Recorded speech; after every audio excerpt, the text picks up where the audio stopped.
जय जगन्नाथ। नीलाचल निवासाय नित्याय परमात्मने बलभद्र सुभद्राभ्यं जगन्नाथाय तो नमो नम।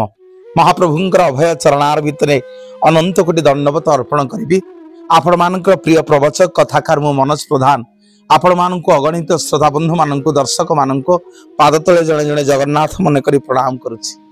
भक्त अनेक रही थाए केतेबेले महाप्रभु आड़प मंडप को आसिबे, जन्मवेदी के आसिबे, जनकपुरी के आसिबे।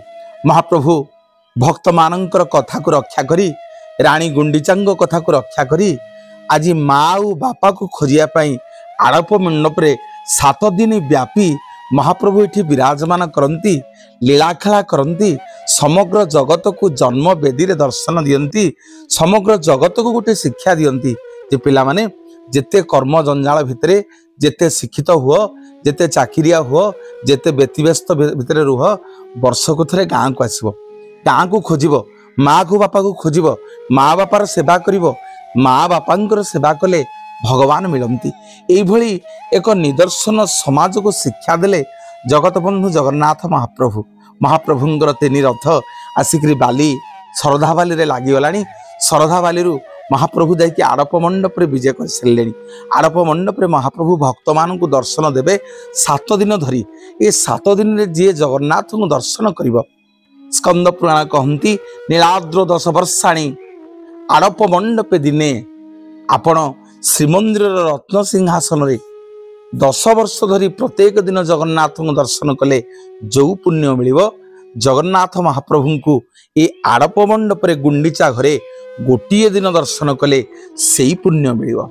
महाप्रभु जगन्नाथ को जो दर्शन करने को जीवे कारण महाप्रभु अत्यंत खुशी था आज्ञा कहीं ना निज माँ घर को आसी एठी कर्म वर्ष सारा कर्म सब सारिकी जन्मवेदी के आसी निज माँ बापा पाखक आसी गाँ भाई की देखा आसी गाँव में रहा आसी तेणु जमी गाँ को आसिले आम मान मन खुशी थाए सेमती यही समय महाप्रभुंर मन बहुत खुशी थाए।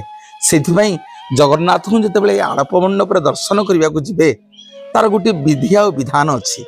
आपण मैंने सर्वप्रथमे इंद्रदम्न पुष्करिणी रे स्नान करेंगे कारण कहीं गुंडीचा रानी स्वामी होती इंद्रदम्न राजा। इंद्रदम्न होती जगन्नाथ जड़े परम भक्त मालवदेश राजा, ये ब्रह्मांकर पंचम वंशर राजा जी आसी भगवान जहाँ को स्वप्नादेश करते राजा मुझे समुद्र बांकी मुहाण रे दारू रूप से दर्शन देवी ए क्षेत्र में मते दारू रूप से तू तैयारी करिवु। भव्य इंद्रदम्न राजा भगवान को आड़प मंडप गुंडीचा मंडप रे अश्वमेध यज्ञ करी